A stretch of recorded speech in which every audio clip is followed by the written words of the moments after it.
Ladies and gentlemen, boys and girls, children of all ages, I have the distinct pleasure of being able to interview two of my favorite artists on the planet. It is the 15-year anniversary we're celebrating Below the Heavens. Ladies and gentlemen, I bring you Blu and Exile. Oh, yeah. Yes. I guess I should start with who I am, too, just in case you don't know. My name is Tori Ewan, a.k.a. Big E. I am a professional wrestler in the WWE, but we're not here for all that. We're not here for me. We're not here for me. We're here for you. So, gentlemen, first of all, again, thank you for letting me do this. Exile, you reached out and offered this opportunity, and I'm really grateful. So thank you both, for real. Man, thank you, man. Yeah, man. Thank you so much for doing this, man. Of course, of course. And also, I just want to, before we jump into everything, I want to give people just an understanding of kind of my relationship with Below the Heavens. So I have been a fan of this album. This is my favorite album that's ever been made. For me, this has meant so much for me. And like, it's really, for me, I think back to, July 17, 2007, 15 years ago. I think back to where I was in my life. We're talking about me at 21. And so much of the album's themes of trying to figure out what I want to do with my life, trying to figure out where I'm going. So just a little backstory. At 21, I had torn both my ACLs. Like, college football was my dream. Tore both my ACLs, broke my right patella, tore my left pec. They say you're done. I actually, I really struggled with my mental health. It's something I talk about all the time.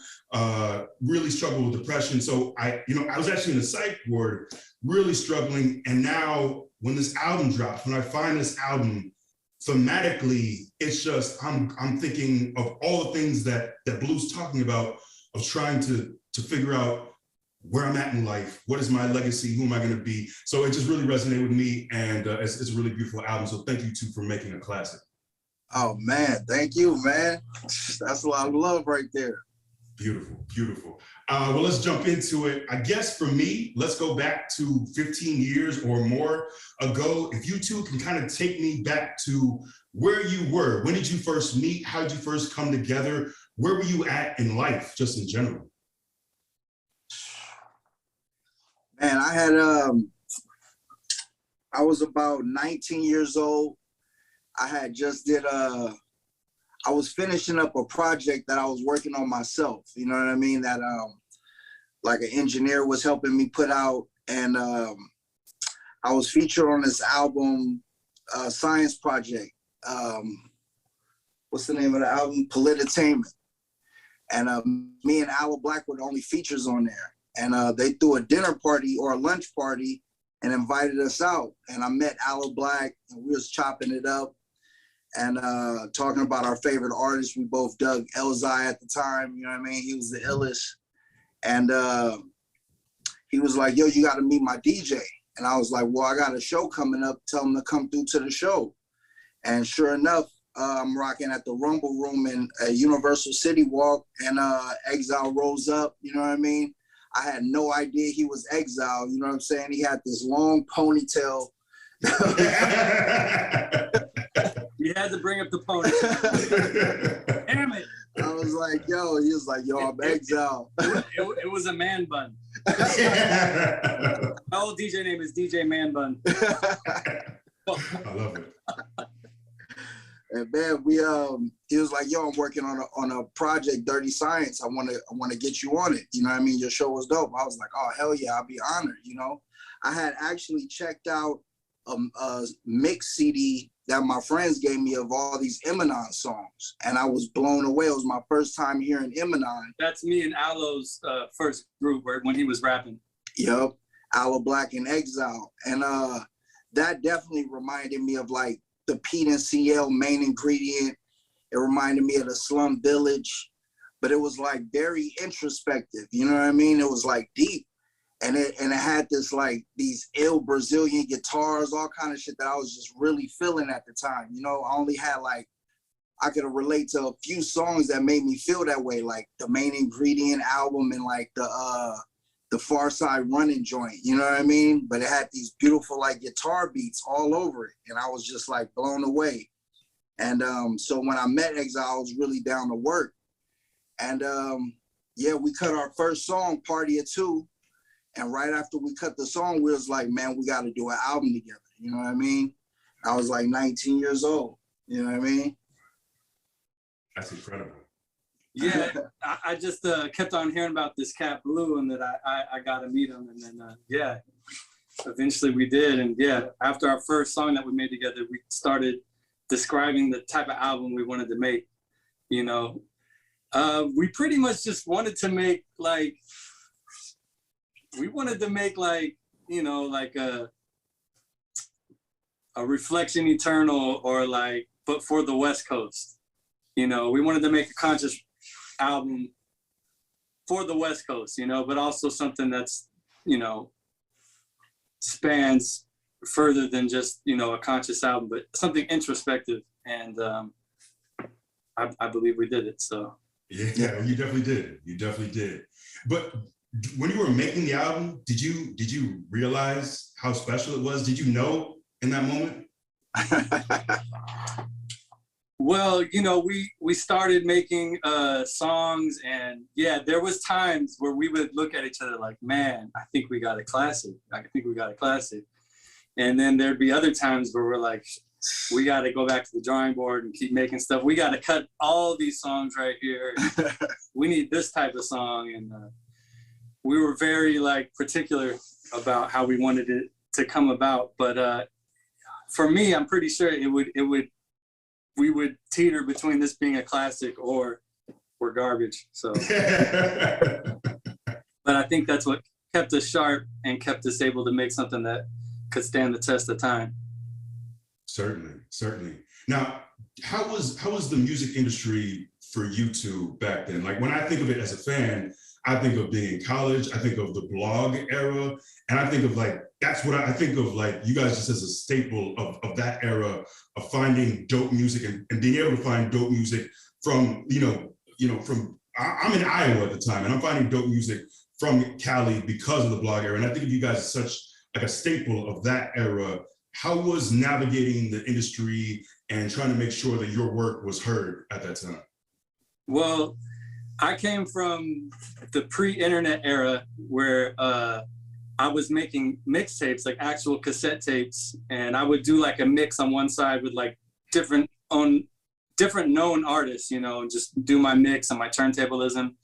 And then on the B side, it was me and Alo's demos as a group called Eminon. And I was a teenager standing in front of hip hop clubs and just outside like, yo, you got to buy my mixtape. And I was just, this is before there was cats like on Venice Beach or Hollywood Boulevard selling CDs, but it you know, this was, you know, before CDs and just tapes. But we eventually became the type of group that we went viral through people dubbing the tape for somebody else, and then that person hearing it and they dubbing it for somebody else. But back then it was like, you're only going to play it for a certain type of person, you know. I don't know, it's hard to explain, but that's where I came from. But then it led up to just doing shows and doing battles and whatnot, and Blu definitely doing battles and whatnot until the release of our album, which was, you know, pretty much our first look at going viral through the internet, but also like in a different way with the chat rooms and the blogs. OK Player, to be specific. And OK Player, we got a MySpace feature that shit blew up my page, bro. I went from like 20 messages a day to like over 1,000 messages a day. I was like, damn, this shit is crazy. I was like, but I think back then we weren't even tripping on like the industry. We were just wanted to make stuff that our homies would like, really, and then see people's reaction through performing it live. And off of that, it gave us the fuel that we needed to continue, or to like, you know, take it to the next level. But it just kind of happened organically. It's not like we were really like trying to push for some kind of industry thing. What do you think? There was like the LA Underground. I was buying up all the LA Underground stuff, you know what I mean? From Visionaries to J5 to Self Scientific to Feel the Agony, Crondon. You know, I had the Mad Villain, all the Stone Store stuff, and Oh No, MED. I was really like, you know, I wanted to make something that was as dope as what I was picking up. You know what I mean? So in a way, I had something to compare to. You know what I mean? But Blu did have an early industry experience through his cousin who brought him over to Suge Knight. Yeah, I was about to get signed by Death Row when I was like 18. You know what I mean? Wow. Suge was on the cover. He had just got out of jail. He was on the cover of the Double XL, and he was like, I'm looking for lyricists. He had a Corrupt and Crooked Eye and Eastwood and Left Eye on the cover with him. And I was like, oh shit, this is my, you know what I mean? This is my chance right here. He looking for somebody like me. And then my cousin's like, yo, you know, I work for Death Row. I'm like an engineer there. I was like, get out of here. You gotta bring me up there. He was like, for sure, He set up a meeting, and we went up there. I spit in front of like Suge, you know what I mean? I spit 50 bars, 64 bars, and then 100 bars, you know what I mean? But back then, if you weren't dope, the rumor is that you would get your ass beat. And yeah. Suge took him into like a cafeteria with like how many other cats just ready to beat his ass? For real, it was like 10, 12 bloods in there.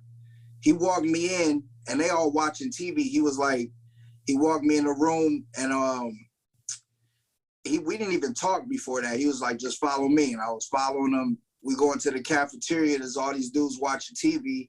He turned off 3 TVs and was like, all right, go rap. And I just started rapping. You know what I mean? They was all just stopped. They was all like, oh shit. You know, they stopped. They was just listening to me, and I busted. He was like, okay, that was dope. You know what I mean? Let me talk to you. And, you know, we start chopping it up. But eventually, my producer was producing for RBX at the time. And RBX was like, nah, you can't fuck with Suge, dude. You know what I mean? And that was my main producer. So I was like, all right, I'll hold off. You know what I'm saying? Man, do you have any regrets about not signing with Suge? I don't know. They didn't really pop off then, but I would have been down with like Corrupt and Crooked Eye pretty early, which is pretty dope. You know what I'm saying? Yeah. But nah, not really. You know what I'm saying? Like within like 6 months after that, I met Exile, you know?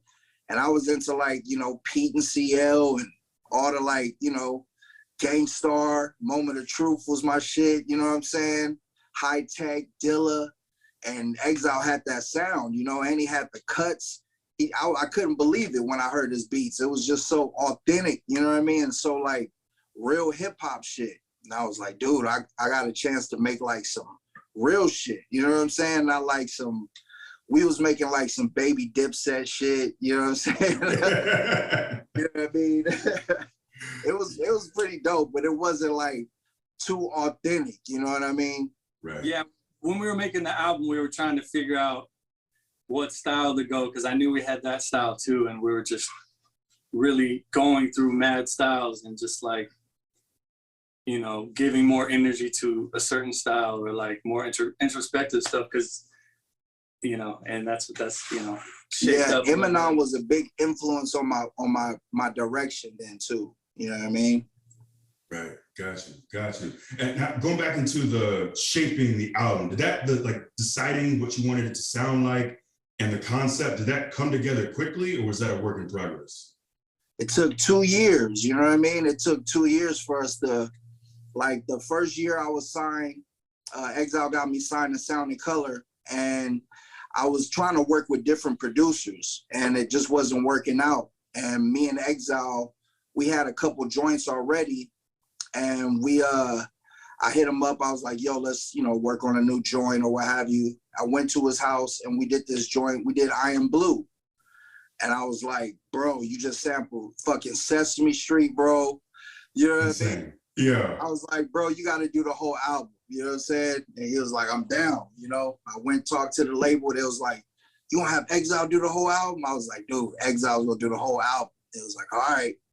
And from there, it took us like 2 years. We did about 75 songs, man. You know what I mean? Yeah. And then I also made the Dirty Science album and the Eminem album. So we were still busy making other stuff as well. But Yep. We got to stockpile a good stack of stuff to choose from. For sure, for sure, man. It's funny you mentioned the sampling, because I also there's a Shelley Duvall sample, right? Too, I think. Oh, the bonus beat. Yeah, at the very end. Yep.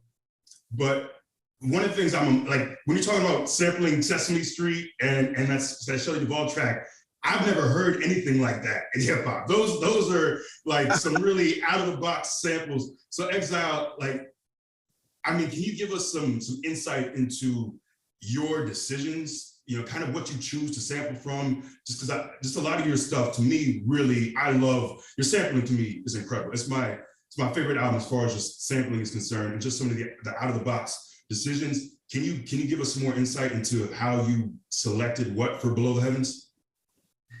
Well, I'm a very nostalgic person, so when I sample, you know, I'm attracted to stuff that can create nostalgia, or just the sense of like something mysterious that like kind of invokes an emotion. And my goal is to, you know, chop up the notes and recreate them in a way that can further that feeling. And I think that's one of the things that I do that makes my my beats, you know, work. And as far as like just sampling off the wall stuff, I mean, that's just another thing that I like to do. Or also like sample something known and freak it in a way you wouldn't think that could be done. And but yeah, with the Grover, did you bring me that record? Nah, no. Somebody said I did, but I didn't bring you. So our Blu was at my house, and I made this drum beat, and I had the Grover record, and I literally threw it on, and I didn't have to change the speed or anything. It was already locked in, and we were like, "Oh, snap!" And I made the beat, and you wrote the lyrics right there, right? Yep. And we wrote the back and forth part, like. So he wrote a full song to it right while I was making the beat, and then I did a flip of the beat, a whole different version. Yep. And then we just started writing back and forth. A lot of people don't know that's me and him rapping back and forth at the end of that song. Wow. And we had a moment making that song, and that's definitely what solidified us. Yeah, it was like 4:30 in the morning when we finished that. We recorded originally on 4-track. You know what I mean? Yeah. It was like 4:30, almost 5 in the morning, raining hard, you know what I mean? It don't even rain in Cali, really, you know what I'm saying? Right. It was just up, like, damn, this shit is hard. Incredible, incredible. Now, Exile, do you have a favorite sample from the album? A favorite sample? I mean, it would have to be the Grover one, just because of how it all came about and how it really solidified us making Below the Heavens, you know, and just how it worked. It was just, what's that word I'm looking for? A coincidence. Sure, that works. That's dope, man. Yeah, there's so many beautiful ones.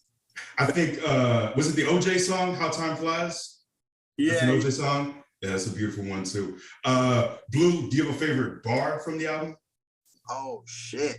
Just one bar? Well, I mean, whatever, anything at all. A couple bars, anything. The T-shirt quote. Yeah, it's so many, man. Like, it's so many for me. You know, I've been rehearsing the album to perform it live, so it's really fresh in my mind.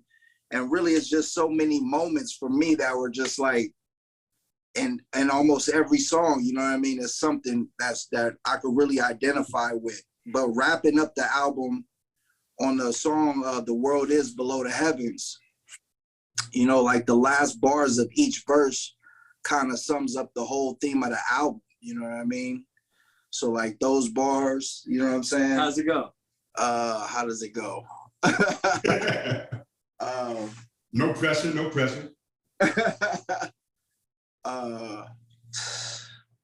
Reach for it. Yeah, I'm trying to rewind from there. Oh, dang. Realize there's a heaven, whether you think it's inside or in the sky, reach for it before it's gone eternally, and you stuck here below the heavens for eternity. That was the first verse, But the second verse too, and you could call it hell, but I just say I'm below the heavens. You know what I mean? Like those bars just wrapped up the whole theme of everything. And that was the last song we wrote for the album. So it just happened to work out the right way. You know what I mean? I've done many albums, and the last song just doesn't always sum up everything. You know what I mean? So it just worked out, you know? Yeah, man. Yeah. I think selfishly for me, when you talk about being raised by a reverend, like that's me too, the son of a preacher. And like that, and having to leave home, man, I connected so much with that when you talk about like having to kind of figure it out on your own and move away from those lessons that your parents want to teach you. So man, just lyrically, I can't say enough, man. So thank you both for that. Moving on now, like 15 years has passed. How do you perceive the album differently than you did when it first dropped? And just like the way it's received by, it's not just me, there's so many people, just an outpouring of love on Twitter. This still resonates with so many people. How have you all digested kind of how fans have received it? And how do you think of the album 15 years later? To me, it's like, it's a blessing that's bigger than me. The creation of this album became like something that's bigger than just my personal way of looking at it or even my involvement in it. It's become bigger than me. It's become something that people all around the world relate to in their own way, and it's kind of become like just a artifact for the world. You know what I mean? I was really into like soul, coming up around that time, listening to like old soul songs. And, that's changed. Like 15 years later, I'm more into jazz. So like our Miles album was more of a jazz hip hop album, you know what I mean? And Below the Heavens was more of like a soulful hip hop album, And, I'm into more obscure stuff. So I maybe, you know what I mean?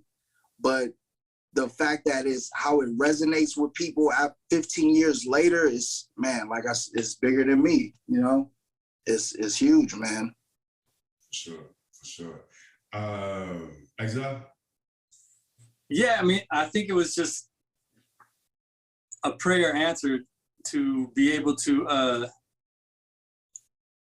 make something with an artist from out here and to connect creatively and to be able to just produce a full album for an artist, for the West Coast, but through my eyes of being a fan as, a kid, with King T and DJ Pooh or Gangstar or, or like Marley Marl, wow, I want to be able to do that and contribute. And, I just hope that it connects to people in a way that it can just be a contribution to the culture and to music and also have a message to it that can make it not something I want to do out of vanity, through,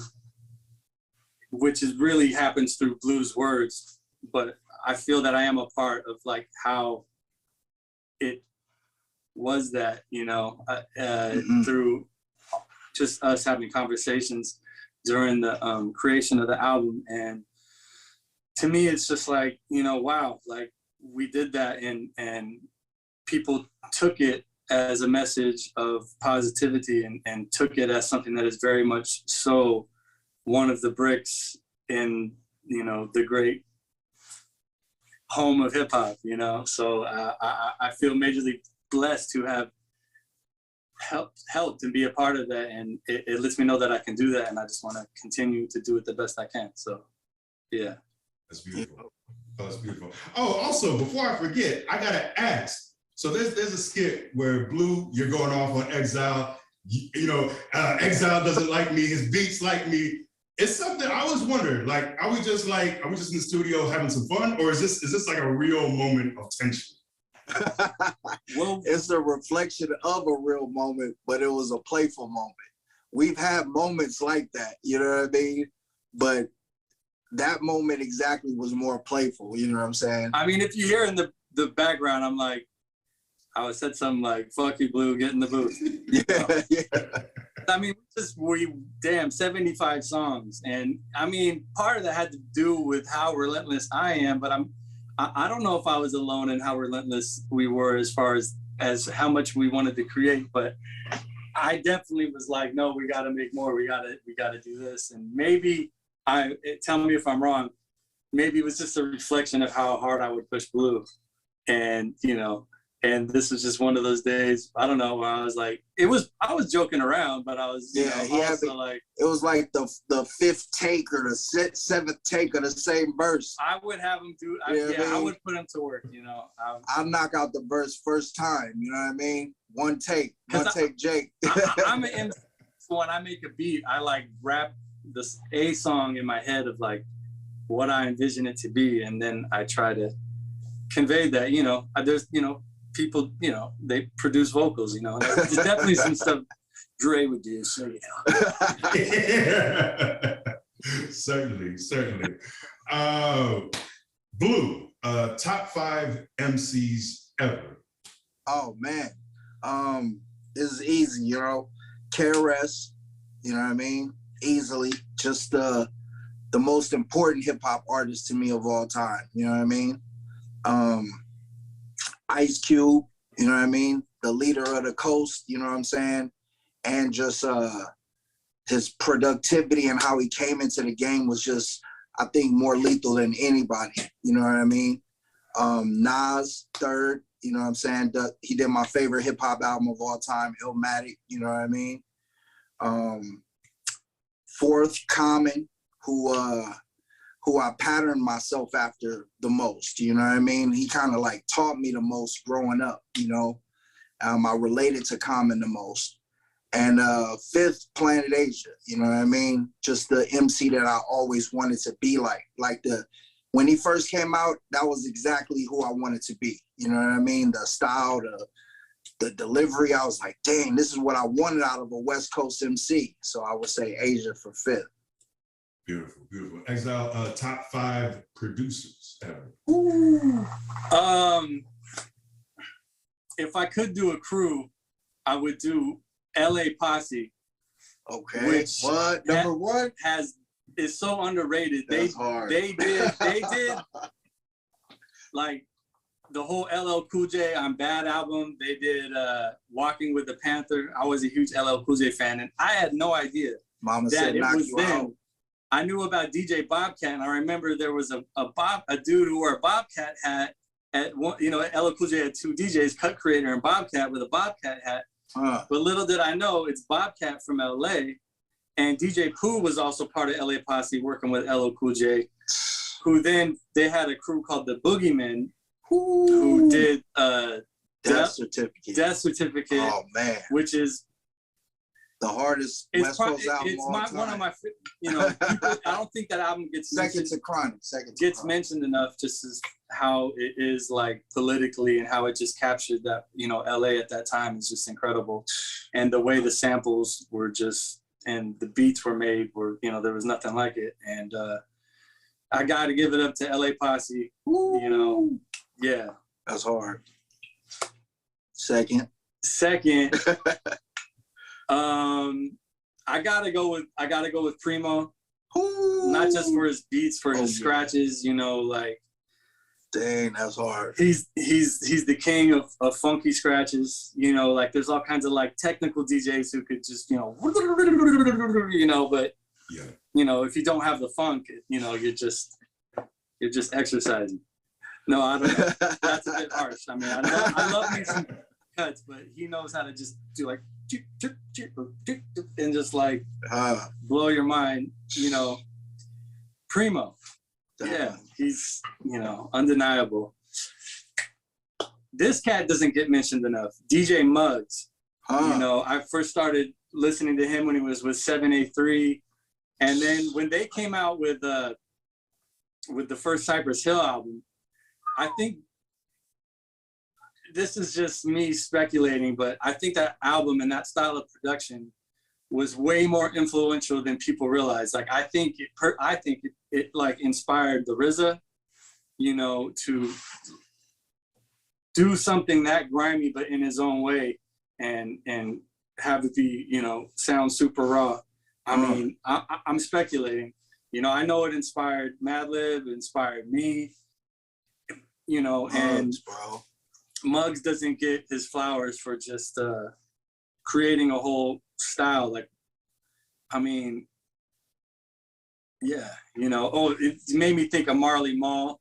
Like, I gotta give it up to Marley Marl. Let's see, you know, Marley Marl for just, you know, finding all that raw talent, and the Juice Crew, man, you know. Is that 4? That's 4. I think you're 4.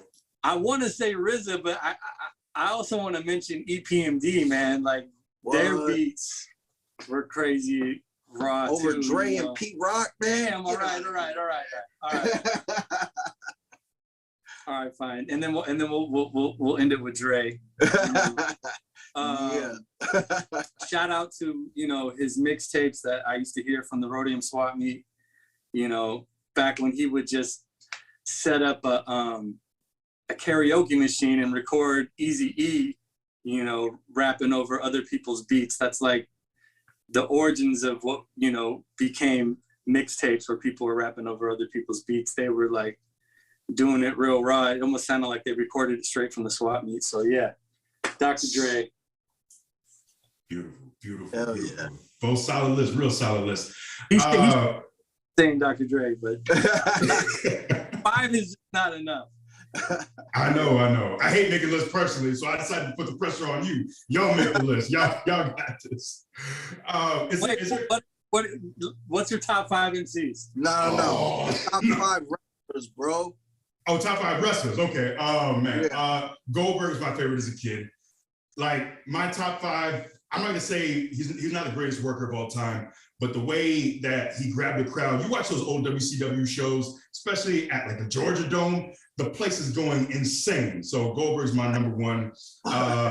Vader to me was like the scariest, most physically impressive dude. He's like damn near 400 pounds doing moonsaults. His run in WCW was incredible. Not so much in WWE, but Vader was the man. That Mastodon helmet in Japan with the smoke coming out, crazy. Ron Simmons as Farouk in The Nation. I was a big Florida State fan as a kid. And I heard they put like his locker, I heard they put like a glass, like they closed it off as a nose tackle because he made the Heisman finalist list as a nose tackle, which is unheard of back in the day.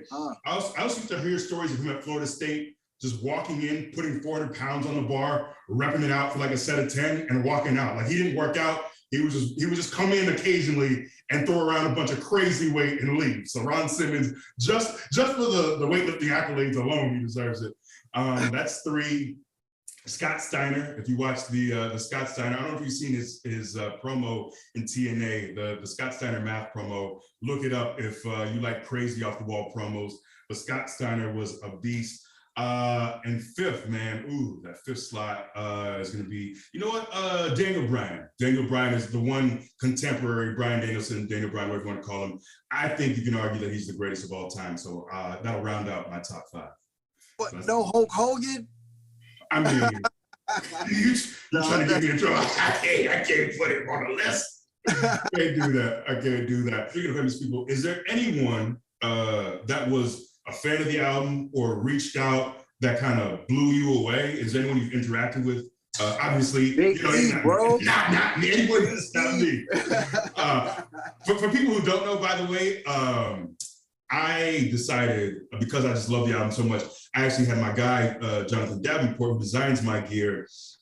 He did his best to translate the album. So the gear itself on the singlet doesn't have the track listing, but the jacket, which I'm so bad at, whenever I get done with something, I usually just let it go. So I sell my gear. I don't actually have it anymore. But man, the thing is so special to me. It just has a track list, like all the tracks are on the jacket. And for me, I had the very best moments of my career were in the Below the Heavens gear, winning Money in the Bank. And the only time I've been WWE champion, I gotta find a way to send y'all the figures, actually making the action figures. They're not making the jacket, unfortunately. I looked at it and it doesn't have the jacket with the track listing. But anyways, like to me, I'm just glad it worked out that way. I didn't know what was gonna happen when we made the gear, but man, it was just so cool for me. And then when you guys reached out and were so cool about it, like to me, I just did it for me. I just did it because the album was so special to me.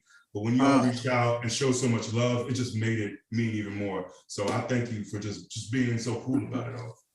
Oh man, thank you for holding us down, man. You know what I mean? That shit was large, bro. You was the champion of the world, bro. With that shit, you know what I mean? That shit was hard. That blew my mind. That was amazing, man. Nah, I gotta look for the doll too with the gear on. Yeah, I gotta let you know when it comes out. It hasn't dropped yet. But so last but not least, yeah, that works. Last but not least. Anyways, 15 years later, you guys still working together. Is there any insight you can give fans into what's to come? Is there anything in the works that you can let us know about? We've been steady working throughout the pandemic, and we have a lot of music. And we're gearing up to get it out to the people, you know, the best way possible. So yeah, definitely, definitely. Beautiful. So stay tuned, is what you're saying. Stay tuned. Yeah, stay tuned. Yep.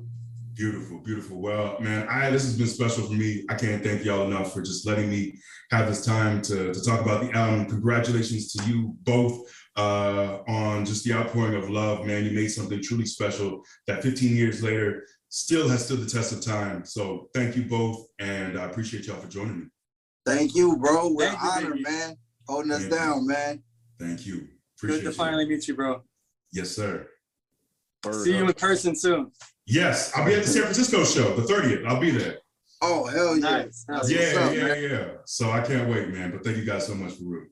Yes, so we are going on tour. We have our first show in LA Sunday, July 24th, and then we're going all the way up the West Coast. And so look out for the ticket and grab a ticket in a city near you. Yeah. Performing the whole album too, right? Performing the whole album. Yeah. Incredible. Can't wait. But thank you again for real. Appreciate y'all. Thank you too, bro.